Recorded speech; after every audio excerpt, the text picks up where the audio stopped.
আপনার phone charge দিলেন 100%, কিছুক্ষণ পর দেখলেন 80%, কিন্তু ফোন তো ঠিকভাবে ব্যবহারই করেন। আজকে আমি দেখাবো প্লে স্টোর কিভাবে ব্যাকগ্রাউন্ডে আপনার ফোনের ব্যাটারি ধীরে ধীরে শেষ করছে আর কিভাবে 1 মিনিটে বন্ধ করবেন। চলুন দেখে দিচ্ছি। তার আগে বলছি ভিডিওতে একটা লাইক করবেন। তো চলুন শুরু করা যাক। শুরুতে আপনার ফোনের প্লে স্টোর অ্যাপটাকে ওপেন করবেন, তারপর উপরে আপনার প্রোফাইলের আইকনে ট্যাপ করবেন। এবার একটু স্ক্রল করে নিচের দিকে আসবেন, সেটিংস এর মধ্যে ট্যাপ করবেন। এখান থেকে আপনি নেটওয়ার্ক প্রিফারেন্স অপশনটার মধ্যে ট্যাপ করবেন। তারপর এখান থেকে অটো আপডেট অ্যাপস এই অপশনটার মধ্যে ট্যাপ করবেন। Update all apps over wifi আর মোবাইল ডেটার মধ্যে সিলেক্ট থাকলে ডোন্ট অটো আপডেট অপশনটাকে সিলেক্ট করে দেবেন। উপরে যদি এই অপশনটার মধ্যে সিলেক্ট থাকে তাহলে আপনার ফোনের মধ্যে যত অ্যাপ রয়েছে সব অ্যাপগুলো আপনার ফোনের মধ্যে আপডেট হবে, আর এটার ফলে আপনার ফোনের মোবাইল ডেটা প্লাস ব্যাটারি দুটোই খরচ হবে। এবার আপনি এখান থেকে ব্যাক চলে আসবেন। অনেকেই জানে না প্লে স্টোর ব্যাকগ্রাউন্ডে চলতে থাকে। Auto update, app checking, data sync সব মিলিয়ে প্লে স্টোর চুপচাপ ব্যাটারি ড্রেন করে। এবার আসল কাজ করুন, তার জন্য আপনি এখান থেকে সোজা ব্যাক চলে আসুন। মোবাইলের মেন সেটিংস ওপেন করুন,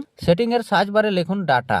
তো ডাটা লেখার পর এখান থেকে ডাটা ইউজ অপশনটা দেখতে পাচ্ছেন, এখানে ট্যাপ করবেন। এবার এখান থেকে আপনি সিস্টেম অ্যাপস অপশনটার মধ্যে ট্যাপ করবেন। তারপর এখান থেকে আপনি প্লে স্টোর অ্যাপটাকে সিলেক্ট করবেন। এবার নিচে আপনি ব্যাকগ্রাউন্ড ডেটা অপশনটা দেখতে পাচ্ছেন, এটাকে অফ করে দেবেন। তারপর ওকে করে দেবেন, কারণ এটা যদি অন থাকে ব্যাকগ্রাউন্ডে প্লে স্টোর চলতে চলতে আপনার মোবাইলের ব্যাটারি শেষ করবে। এখন আপনি এখান থেকে ব্যাক আসুন। এবার আপনি সেটিংস থেকে ব্যাটারি অপশনটার মধ্যে ট্যাপ করুন। তারপর আপনি স্ক্রল করে নিচের দিকে আসুন, প্লে স্টোর অ্যাপটা সিলেক্ট করুন। এবার আপনি স্ক্রল করে নিচের দিকে আসুন, এখানে ব্যাটারি সেভার অপশন থেকে রিস্টেট ব্যাকগ্রাউন্ড অ্যাপস অপশনটার মধ্যে সেট করে দিন, দিয়ে ওকে করে দিন। এতে কিন্তু প্লে স্টোর আর ব্যাকগ্রাউন্ডে ব্যাটারি খেতে পারবে না। তারপর আপনি এখান থেকে ব্যাক আসুন মোবাইলের মেন সেটিং এর মধ্যে, সেটিংস থেকে অ্যাপস অপশনটার মধ্যে ট্যাপ করুন। তারপর ম্যানেজ অ্যাপস অপশনটার মধ্যে ট্যাপ করুন। তারপর এই যে ব্যাকগ্রাউন্ড অটো স্টার্ট অপশনটার মধ্যে ট্যাপ করুন। এখান থেকে এই যে গুগল প্লে সার্ভিস এই অপশনটাকে অফ করে দিন। এই অপশনটা অফ করে দিলে প্লে স্টোর ব্যাকগ্রাউন্ডে আর চার্জ কোনো রকম ভাবে খাবে না। তারপর আপনি এখান থেকে ব্যাক আসুন। এখন একটা বোনাস টিপস করুন, তার জন্য আরেকবার প্লে স্টোর অ্যাপটাকে ওপেন করুন, উপরে প্রোফাইলের আইকনে ট্যাপ করুন। তারপর স্ক্রল করে নিচের দিকে আসুন, সেটিংস এর মধ্যে ট্যাপ করুন, অ্যাবাউট অপশনটার মধ্যে ট্যাপ করুন। তারপর এখান থেকে আপনি প্লে স্টোর অ্যাপটাকে আপডেট করুন, কারণ যখনই প্লে স্টোর আপডেট আসে তখনই কিছু না কিছু সেটিংস চেঞ্জ হয়, আর আপডেট না থাকার কারণে সেটিং গুলো সঠিকভাবে সাপোর্ট হয় না।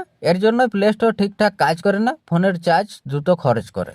আপডেট করার জন্য আপডেট প্লে স্টোর অপশনটার মধ্যে ট্যাপ করবেন, তারপর আন্ডারস্টুড এর মধ্যে ট্যাপ করবেন। এবার থেকে আপনার প্লে স্টোরটা আপডেট হয়ে যাবে, ফোনের মধ্যে প্লে স্টোরটা স্মুথলি চলবে, কোনো রকম ভাবে কোনো সমস্যা থাকবে না। প্লে স্টোরের মধ্যে এই সেটিংস গুলি করার পর ফোন স্ট্যান্ড বাই টাইম বাড়বে, হ্যাঙ্গিং কম হবে, ব্যাটারি ব্যাকআপ বাড়বে। আপনার যদি ব্যাটারি ড্রেন প্রবলেম থাকে এই ভিডিওটা আপনি সেভ করে রাখুন। ভিডিওটা ইউজফুল লাগলে একটা লাইক করুন, আর ফ্রেন্ডদের সাথে ভিডিওটা অবশ্যই শেয়ার করুন। আরো এমনও টেক টিপস পেতে চ্যানেলটা সাবস্ক্রাইব করে রাখুন। ধন্যবাদ।